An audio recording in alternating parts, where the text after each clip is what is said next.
If I tell you sweaty palms, dry mouth, blushing, do you know what I'm talking about? Yes, I'm talking about stress.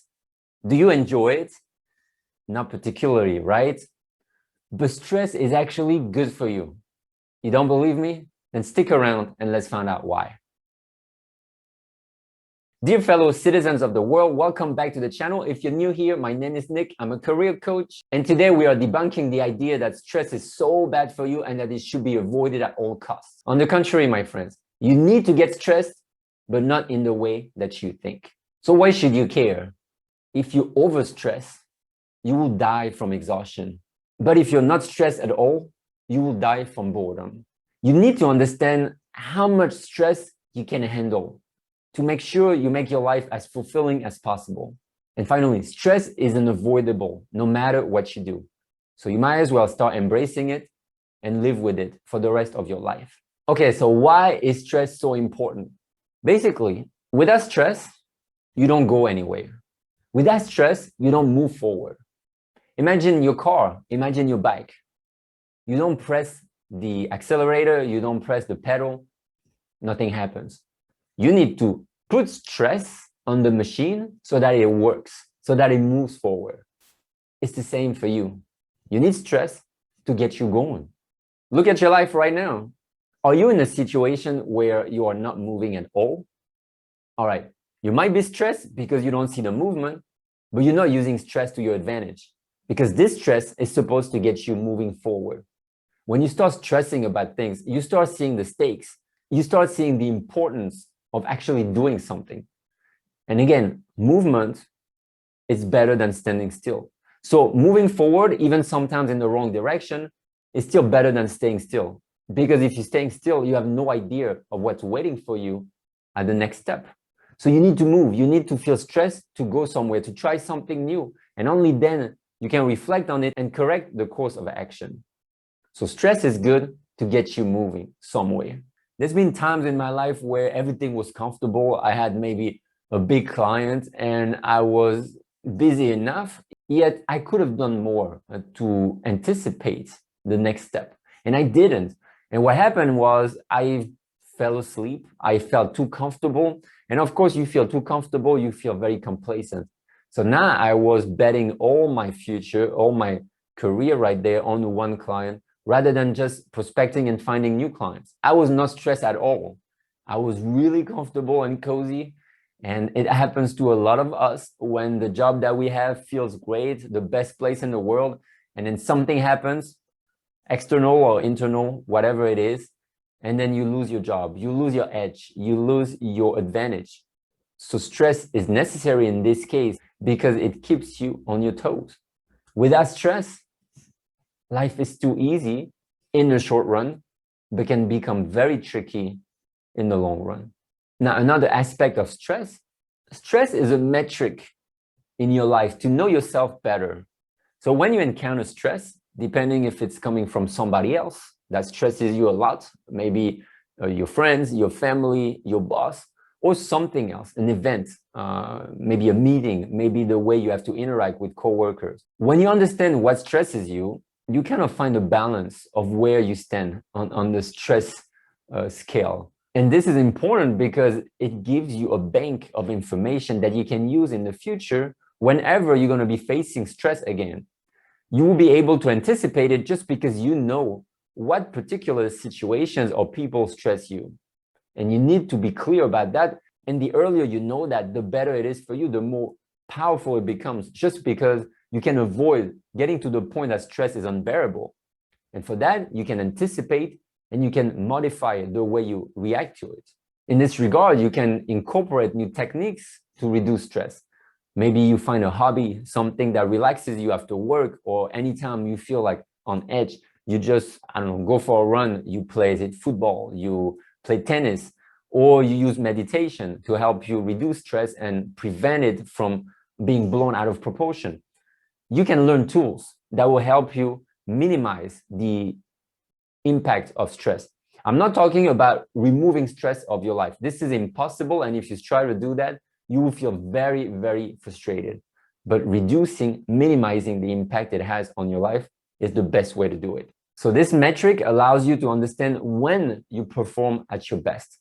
How much stress do you need to make you feel powerful, to make you feel efficient? Do you need specific deadlines every day, every hour? Or do you feel like you prefer to handle your week the way you want? So what kind of stress level do you need? Think about it right now.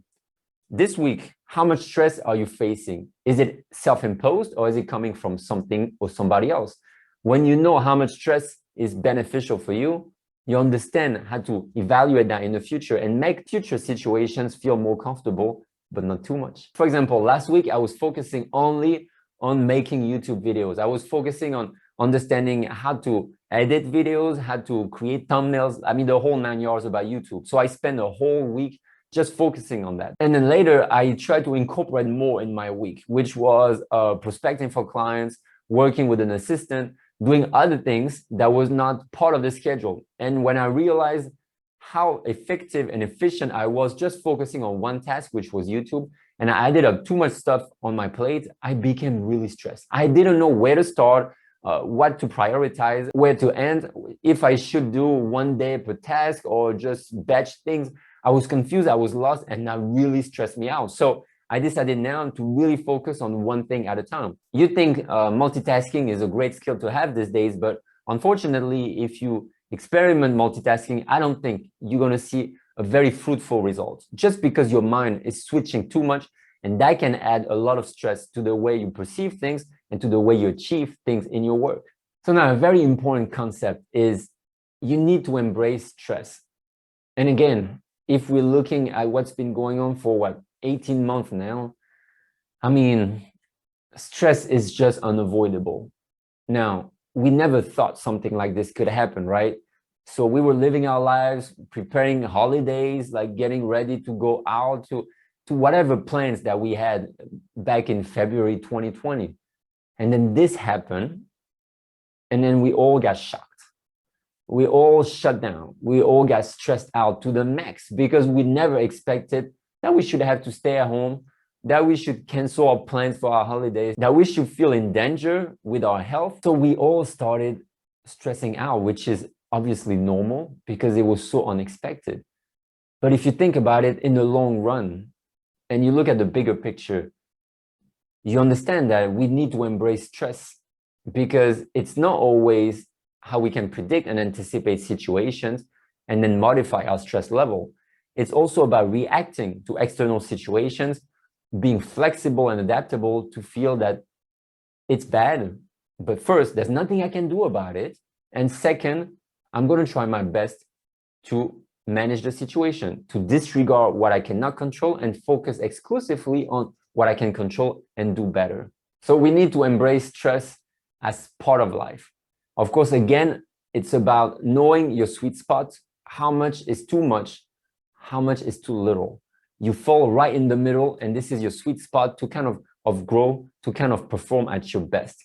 And stress, again, is unavoidable. And my dad likes to say that when you feel stressed, that life is too overwhelming, you should feel like a stone in the river, and the water just flows on top of you, along you, on your sides. There's nothing you can do against water.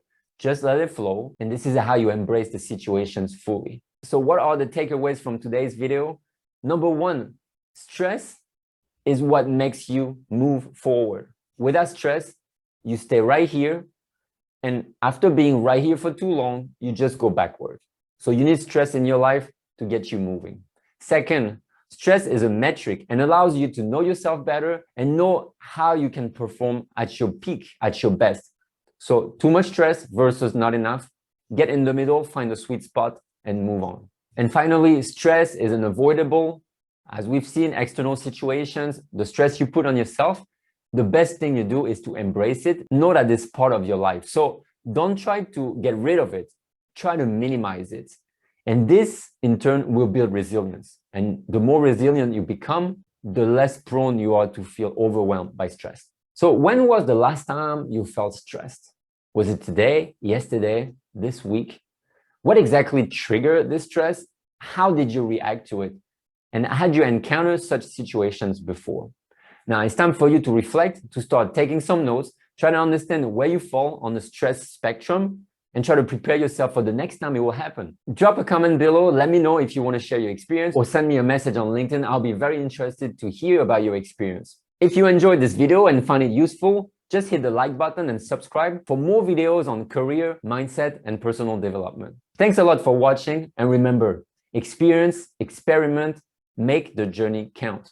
See you on the next video.